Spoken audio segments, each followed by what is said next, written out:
Добра вечер.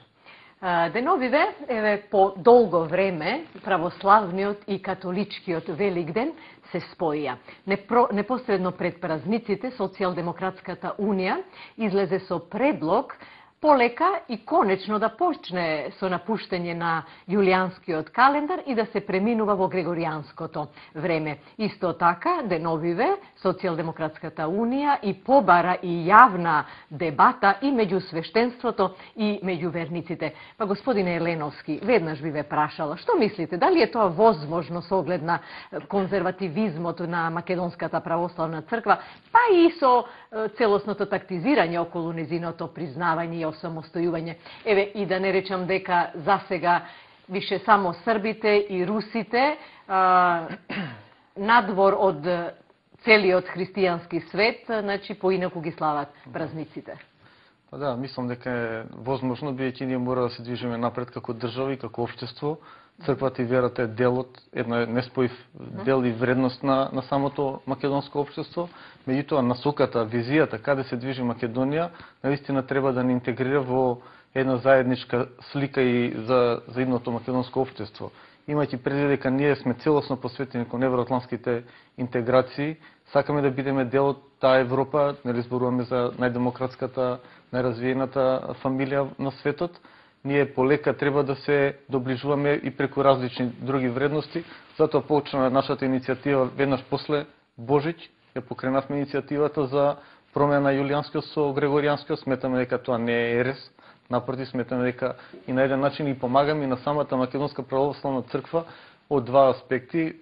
Пред се да дополнително ја потврди својата самостојност, ние сме Македонска православна црква, бидејќи нешто се збореше во медиумите дека имало некаков обид 69-та, тоа е веќе во едно друго време, во една друга држава. Денеска ни треба наистина автономна, автохтона Македонска православна црква и од друга страна, искрено, доколку навистина потренуваме од позицијата на верник. Ние помалку имаме одредена колизија, бидејќи знаете што се случува за новогодишните празници, како се празнува, а сето тоа е во време на големите божични пости. Така да имаме до некаде една колизија на самиот верник.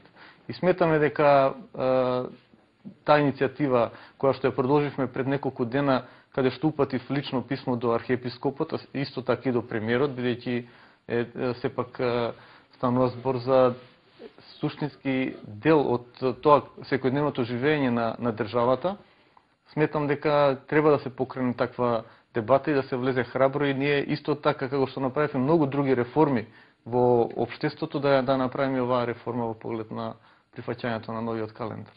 Еве, малку невообичаено за мене и за моето резе, но сега да ви го представам мојот прв гостин. Тоа е председателот на Социјалдемократската унија, екс-министер за одбрана во владата на Груевски и актуелен председател на Евроатлантскиот совет. Еве, сега добре дојдовте во моето резе.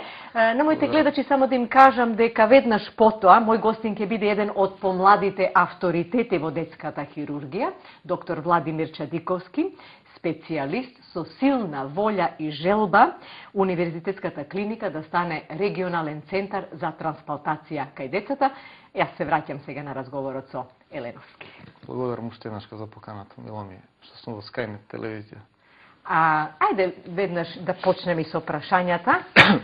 Дали мислите дека владата обстојува на европска и на НАТО агендата, бидејќи и претходно ја споменавте опцијата? Кога станува збор за евроатлантскиот интегративен процес, станува збор за нешто многу повеќе отколку една влада. Значи, сме имали најразлични влади сите овие 20 на години. Добар дел од владите, морам да кажам, до почетокот на новиот милениум и не ја разбира агендата, понатаму се забрза реформата во тој дел, посебно после Охридскиот договор. Владите веќе немаат алтернатива и да сакаат. Меѓутоа се забележува кај секоја влада и се разбира кај последнава дали целосно е влезена во тој процес или од различни причини го заташкува или го одоговлекува процесот. Сметаме за разлика од првиот период на владењето на Груевски, каде што ја бевте во првата влада, апсолутно член во таа влада, каде што наистина тоа беше на топ прво место. Првата и втората точка беа агендата за Европска унија, која што ја водеше покојна Габриела Конеска, извонредна личност, со извонредна енергија, која што придонесе многу за самиот процес. И втората точка беше НАТО агендата. Не верувам, односно по се што изгледа денеска, се покажува дека таа агенда веќе не е толку приоритетна како што беше во тој првичен период на владата, односно на владењето на Груевски. Инаку вие бевте првиот што обелодени пред Букурешт дека премиерот Груевски е подготвен да го прифати промената на името. Според вас, што би требало да направи владата сега за конечно и итно решавање на грчко-македонскиот спор?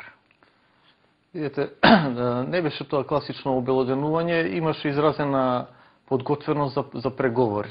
Значи, имајќи предвид од друга страна дека ја не сум учествувал во преговорите, деталите не ги знам, меѓутоа како човек што е 15 на години во таа меѓународна политика, како што спомнавте преку Евроатлантскиот совет, во блиски контакти со НАТО и се до тоа, мислам дека тогаш чекорите не беа изиграни најтактички, за да можеме да дојдеме до одредено конечно решение, имајќи предвид од друга страна дека Македонија сепак ги исполни основните критериуми за НАТО членството. Друг е проблемот сега и во НАТО членството. Денеска то прашање во НАТО и во целиот атлантски свет е новиот, така наречениот новиот стратешки концепт, каде што самата алијанса го бара својот поглед, својата визија кон иднината, имајќи предвид дека се поголеми предизвици и од безбедностни, меѓутоа и од политички карактер се соочува. На еден начин тоа беше преседан, мора да кажеме, и беше една голема неправда кон Македонија, меѓутоа тоа е реалниот свет. Ние требаше малку повеќе да свртиме во тој поглед внимание.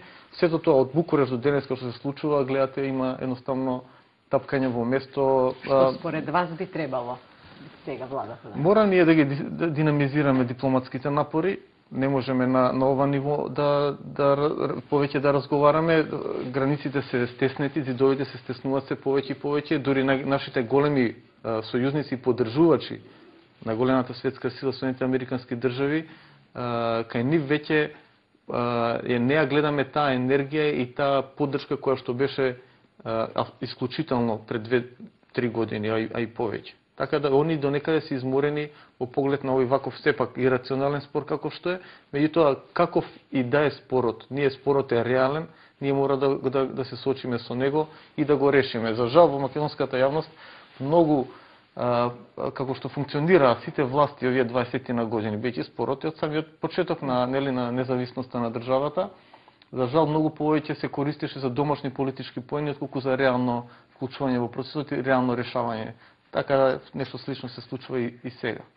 Еве, неодамна, сега не знам точно колку време измина, се обедини опозицијскиот блок. Вие, иако отпаднавте од владата на Груевски, како да сте поголем приврзаник на ВМРО ДПМН, иако сте долгогодишен СДСМовец, па дури да кажем и министерската фотелја ја заработивте во партијата на Тито Петковски. Да, тоа е, значи, таа перцепција, тој впечаток останува и таа хипотека за социјалдемократската унија. Ние точно нека произлеговме